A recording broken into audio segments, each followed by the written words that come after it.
राहुल गांधी ने एक बार फिर कांग्रेसी मानसिकता का परिचय दिया है और एक बार फिर पूरे देश समेत दुनिया के हिंदुओं की बेइज्जती की है, हिंदुओं का अपमान किया है। इस बार एक बार फिर से वो हिंदू और हिंदुत्ववाद को समझा रहे थे, लेकिन राहुल गांधी जो हिंदू और हिंदुत्ववाद पर भाषण देते हुए ये बता रहे थे कि मैं हिंदू हूं और गांधी जी हिंदू थे, लेकिन गोडसे जिसने गोली मारी वो हिंदुत्ववादी था। और वो कह रहे हैं, उन्होंने एक शब्द बोला, उन्होंने कहा कि हिंदूवादी अपनी पूरी जिंदगी सत्ता को खोजने में लगा देता है, उसको सच से कुछ लेना देना नहीं है, उसे सिर्फ सत्ता चाहिए, वह किसी को भी मार देगा, जला देगा, काट देगा, पीट देगा, उसका रास्ता सत्याग्रह है। अब आप समझिए, ये राहुल गांधी की जहरीली सोच है जो बताती है कि ये कांग्रेस की वो सोच है जो देश की आजादी के पहले से कांग्रेस से जो अंग्रेज आए थे उनसे सत्ता हस्तांतरण जो किया है कांग्रेस ने 1930 से, ये कांग्रेस विदेशी पैटर्न पे चल रही है। और 1947 में हिंदुओं के विरुद्ध जो इनके दिमाग में जहर था, इन कांग्रेसियों के, इस गांधी खानदान के, वो सामने आया। 10 लाख हिंदुओं का कत्लेआम हुआ, महिलाओं के साथ बलात्कार हुए। राहुल गांधी जी जो ये बात बता रहे हैं कि हिंदुत्ववादी विचारधारा मार देती है, जला देती है, काट देती है, मैं पूछना चाहता हूं राहुल गांधी जी, जरा जवाब दीजिए। तो जो इस देश की आजादी के समय नरसंहार हुआ, वो जो 10 लाख हिंदुओं को काटा गया, वो जो 6 लाख महिलाओं के साथ बलात्कार हुए, वो जो उनके घर जला दिए गए, कौन लोग थे, कौन सी विचारधारा थी? क्या वो हिंदुत्व ने जलाए? आप कभी बोलेंगे कि वो कौन लोग थे? मुझे जवाब चाहिए। आप हिंदुत्व पे हमेशा बोलते हो, आप हिंदू पर हमेशा बोलते हो, आप नाथूराम गोडसे पर हमेशा बोलते हो क्योंकि वो एक ब्राह्मण था, तो आपको ब्राह्मणों का अपमान करने में तनिक भी देर नहीं लगती। लेकिन आप कभी नहीं बोलते कि 1947 में जो नरसंहार हुआ, जो कत्लेआम हुआ, उसके पीछे कौन थे?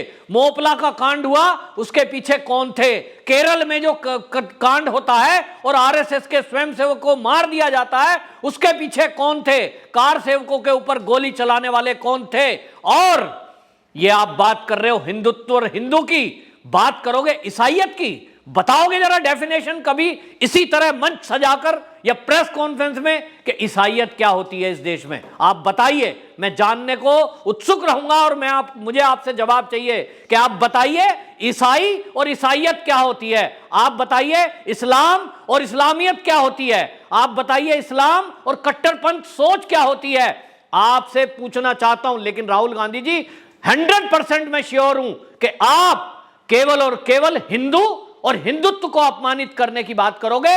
आपके अंदर यह हिम्मत नहीं है, ना आपके एजेंडे में है कि आप कभी भी इस्लाम के मानने वालों को कहोगे ये वर्ड जो आपने हिंदुओं के लिए बोले, ये जो आपने हिंदुत्व के लिए बोला है कि उसको केवल सत्ता चाहिए, वो जला देते हैं, वो मार देते हैं, और आप कह रहे हो वो पीट देते हैं, वो काट देते हैं। मैं आपसे पूछना चाहता हूं राहुल गांधी जी, मुझे बताएं इस चैनल के माध्यम से, मैं पूछना चाह रहा हूं कि कितने हिंदुओं ने कितने लोगों को काटा है जो आपने कहा कि काट देते हैं, मार देते हैं, पीट देते हैं? बताइए जरा। जो आप गांधी जी की बात कर रहे हो, वो जो आप नाथूराम गोडसे की बात कर रहे हो, एक नाथूराम गोडसे हुआ, एक गांधी का वध हुआ, वो जेल में गया, कानून के रास्ते से गया, लेकिन आप हमेशा उस हिंसा को, उस जिक्र को, उस हत्या को हमेशा उसका जिक्र करते हो। इसका मतलब आप देश वालों को एक हत्या के बारे में भूलने नहीं देना चाहते हो। आप बड़ी चालाकी से अपने मंच का इस्तेमाल करके इस देश के ब्राह्मण को बदनाम करने की कोशिश करते हो। और राहुल गांधी जी, मैं एक ब्राह्मण परिवार में पैदा हुआ हूं, इसलिए मुझे आपत्ति है कि मैं हिंदू भी हूं और मैं हिंदुत्ववादी भी हूं। मैं चींटी भी नहीं मारता, मैं सांप नहीं मारता। जो जहरीला सांप होता है मेरी संस्कार में है, मेरे हिंदुत्व में है कि उसको भी दूध पिलाया जाए। मेरे हिंदू होने के कारण मेरे परिवार में, मेरे समाज ने, मेरे खानदान ने मुझे मेरा हिंदुत्व जो सिखाया है वो ये सिखाया कि चींटी को भी आटा डालना है, सांप को भी दूध पिलाना है, जानवरों को पूजना है, पेड़ों को पूजना है। ये है हिंदुत्व मेरा। मैंने आज तक किसी को न काटा, न पीटा, न मारा। तो आप कह रहे हो हिंदुत्ववादी सोच वालों का एक ही काम होता है कि केवल सत्ता प्राप्ति कैसे करें, सत्याग्रह कैसे करें। तो इसका मतलब आप ये कह देना चाहते हो कि इस देश का जो बहुसंख्यक हिंदू है वो सब के सब ना कोई धर्म का काम करते हैं, ना वो पुण्य का काम करते हैं, ना वो गरीबों की सेवा करते हैं, ना वो देश सेवा में लगे हुए हैं, ना वो आर्मी में होकर सेना के रूप में, एक सैनिक के रूप में इस देश की सुरक्षा करते हैं, और वो केवल और केवल हिंदुत्ववादी विचारधारा के कारण सत्ता प्राप्ति में लगे हुए हैं। कितने लोग सत्ता में हैं, कितने लोग सत्ता की प्राप्ति के रास्ते में हैं, कितने लोग भारतीय जनता पार्टी या कांग्रेस या कितनी भी पार्टी लगा लो आप, कितने लोग हैं जो सत्ता प्राप्ति के रास्ते में लगे हुए हैं। हिंदुत्ववादी विचारधारा, यदि आप कहें कि कांग्रेस में कोई हिंदुत्ववादी विचारधारा का व्यक्ति नहीं है, आपने कह दिया कि मैं हिंदू हूं पर हिंदुत्ववादी विचारधारा का व्यक्ति नहीं हूं। यदि आप हिंदू हैं और हिंदुत्ववादी नहीं हैं तो आप हिंदू ही नहीं हो सकते। आप हिंदू हैं तो आपकी विचारधारा ही हिंदुत्ववादी है, क्योंकि जो विचारधारा होती है वो है हिंदुत्व। एक ईसाई है, वो ईसाईयत उसकी क्या है कि जो ईसा मसीह के द्वारा दिखाया गया रास्ता है उस पर पालन करे, उस पर चले। लेकिन आप डेफिनेशन कभी नहीं दोगे उनके बारे में, क्योंकि आपके एजेंडे में वो नहीं फिट बैठता। आपको केवल बदनाम करना, इस देश के बहुसंख्यक हिंदुओं को आपकी नफरत झलकती है। आपके भाषण में बड़ी चालाकी से लोग आपके भाषण पे हंस रहे हैं। कोई कह रहा है कि देखिए पप्पू का पप्पूपना एक बार फिर से सामने आ गया, वो एक्शन करके दिखा रहे हैं, वो पीठ के पीछे से एक्शन करके दिखा रहे हैं कि कैसे सीने में छुरा मारता है हिंदुत्ववादी। लोग हंस रहे हैं, कोई लोग आपको कह रहे हैं ये देखिए कैसा जोक सुना रहे हैं। लेकिन मैं आपकी उस चालाकी को जानता हूं। जो लोग आपको केवल मंदबुद्धि समझ रहे हैं वो खुद मूर्ख हैं।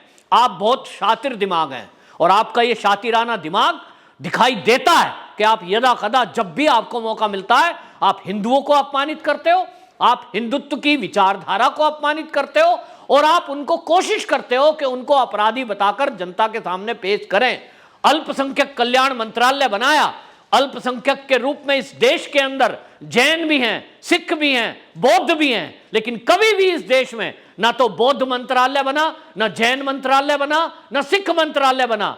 अल्पसंख्यक कल्याण मंत्रालय बनकर केवल और केवल मुस्लिम धर्म के मानने वालों का, मुस्लिम पंथ के मानने वालों की तुष्टीकरण, उनके लिए मदरसा चलाने के लिए फंडिंग, ये 70 साल आपने किया, और आपका बोया हुआ बीज आज हमको काटना पड़ रहा है। लेकिन राहुल गांधी जी, ये सहन नहीं होगा, ये बिल्कुल कतई सहन नहीं होगा कि आप एक गांधीवध को लेकर इस तरह से पूरी कम्युनिटी को और पूरे हिंदुत्व को गाली दें।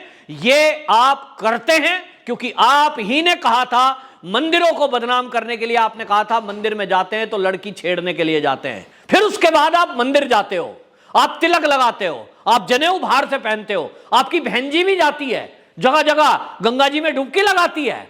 तो आप एक तरफ हिंदू और हिंदुत्व का अपमान कर रहे हो, उनको बेइज्जती कर रहे हो, आप एक एजेंडा चला रहे हो, और आप ये एजेंडा चला रहे हो तो ये नहीं चलेगा राहुल गांधी जी। आप बड़ी चालाकी के साथ ब्राह्मण वर्ग को बदनाम करने के लिए नाथूराम गोडसे का बार बार नाम लेते हो।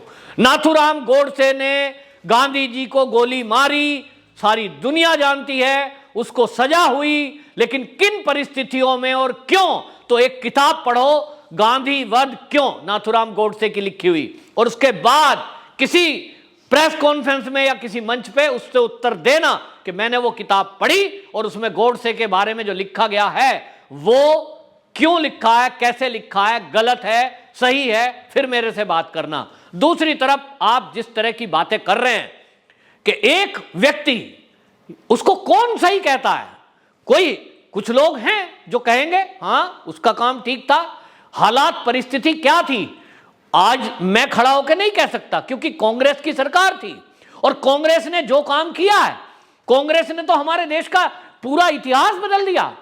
जो मुगल आक्रमणकारी थे, जो आताताई थे, जिन्होंने इस देश में मंदिरों को ध्वस्त किया, हमको लूटा, माताएं बहनों की इज्जत लूटी, कांग्रेस ने तो उनको हीरो बना के प्रस्तुत किया। क्योंकि मुझे कांग्रेस के द्वारा लिखा गया इस भारत के इतिहास पर आपत्ति है। हमें अकबर महान क्यों पढ़ाया गया, हमें राणा प्रताप छत्रपति शिवाजी, हमें रानी लक्ष्मीबाई, ये इतिहास में क्यों नहीं पढ़ाए गए? हमें सनातन संस्कृति का ज्ञान क्यों नहीं दिया गया? हमें क्यों नहीं बताया गया कि हमारी जो सनातन संस्कृति है, हमारे जो देश की सभ्यता है, वो कहां कहां तक फैली थी, अखंड भारत कहां कहां था, और हमारे देश का जो ज्ञान था वो कितना बड़ा ज्ञान था, और वो आज सब लुप्त हो गया, उसको लुप्त कर दिया गया। उसके पीछे कांग्रेस की साजिश थी। लेकिन अब राहुल गांधी जी, आपके ये वर्ड आपको वापस लेने पड़ेंगे। हिंदू समाज से, सनातनी से आपको माफी मांगनी पड़ेगी, और ब्राह्मण समाज से माफी मांगनी पड़ेगी, जिसको आपने गाली देकर यह कहा है कि हिंदुओं का काम केवल सत्ता प्राप्ति है, उनका सत्य से कोई लेना देना नहीं है। तो राहुल गांधी की घिनौनी सोच एक बार फिर से सामने आई है, और अब 2022 का चुनाव जिन जिन राज्यों में है, वो राज्य के लोग समझ लें कि ये ऐसे लोग निकलकर सामने आए हैं, ये केवल और केवल तुष्टीकरण के लिए इस तरह की बातें कर रहे हैं। वंदे मातरम।